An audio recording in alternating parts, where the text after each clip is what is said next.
Over 2,000 years ago, a man they called Jesus surrounded himself with a group of ordinary people, made extraordinary by one single thing. They chose to accept his outrageous invitation, "Come, follow me."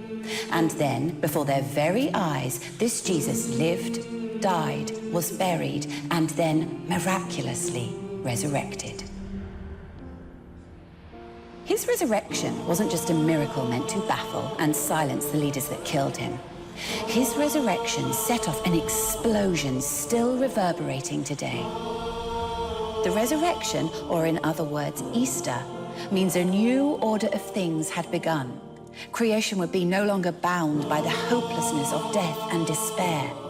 When Jesus was miraculously brought back to life, it meant we could be too. Whether you believe or whether you doubt, love extends the invitation to believe, to follow.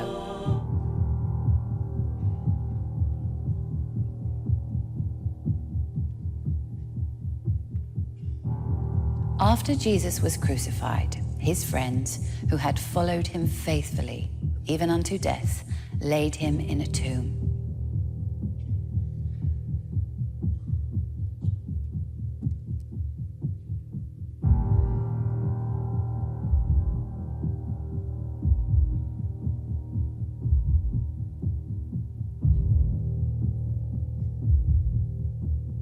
Having made a heartbreaking mess of her life and then been healed by Jesus, Mary Magdalene believed in him and followed ever since.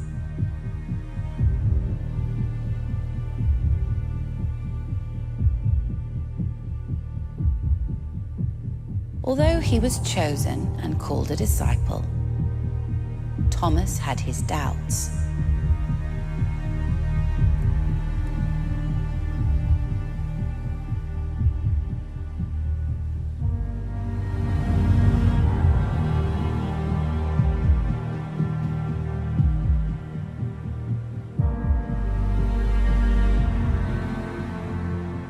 As the stone was rolled into place, they couldn't help but wonder where following Jesus led them. The kingdom was lost. The new creation was lost.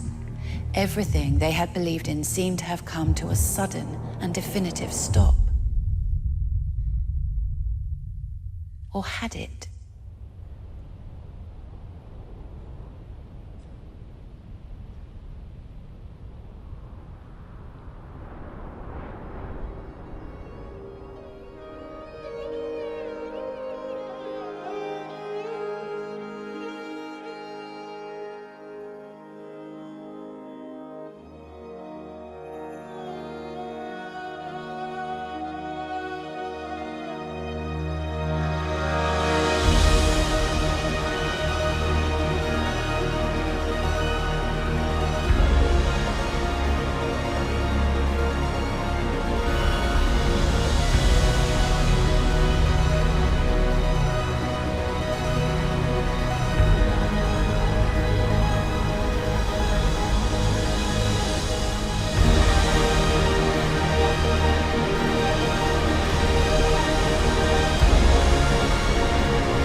Early on Sunday, while everything was still so dark, Mary Magdalene went to the tomb to anoint the body of her broken rabbi.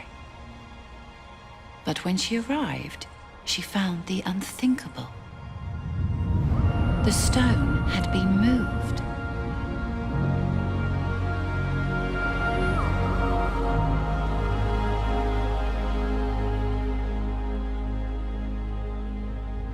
And the tomb was empty.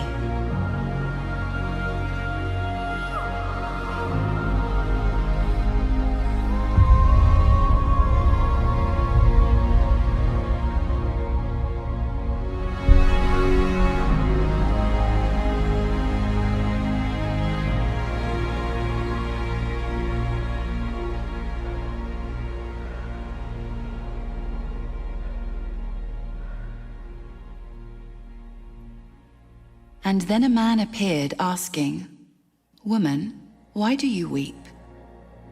Who are you looking for?"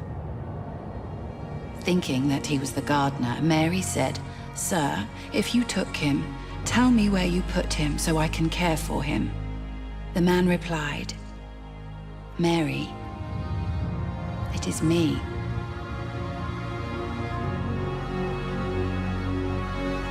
Mary cried out, "Rabbi, teacher."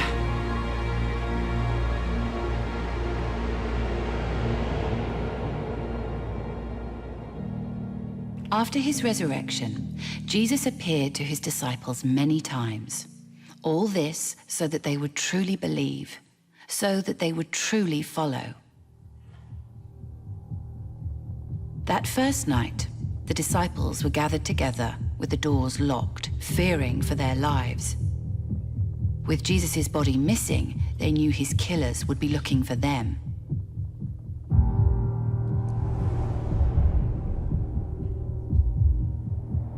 But it was Jesus who found them. Appearing to them in flesh, he said, "Peace be with you." But Thomas was not there.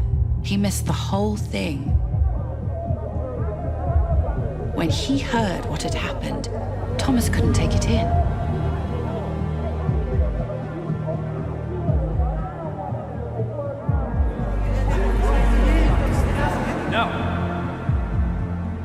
"Unless I see the marks in his hands myself, I won't believe." Then, 8 days later, the disciples gathered again in that same room. This time, Thomas was with them.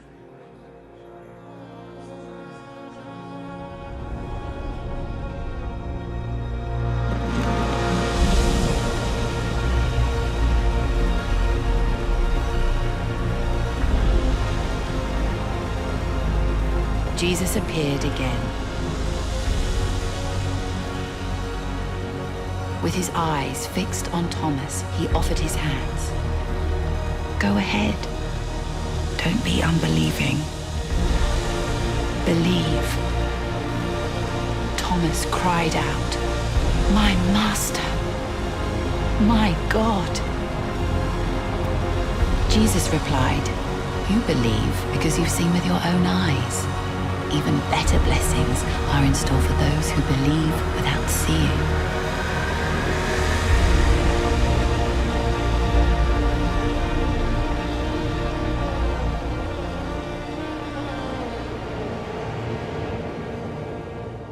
Whether you believe or whether you doubt, I beg of you to take heart. All is not lost, because we have been found. Jesus' life, death, and resurrection means that the new creation has begun. The resurrection means that everything will be renewed and redeemed in the world, in you and in me. And every act of love, creativity, peacemaking, justice, healing, and of amazing grace means that heaven has come to earth. It means that the tomb is empty and Jesus is alive.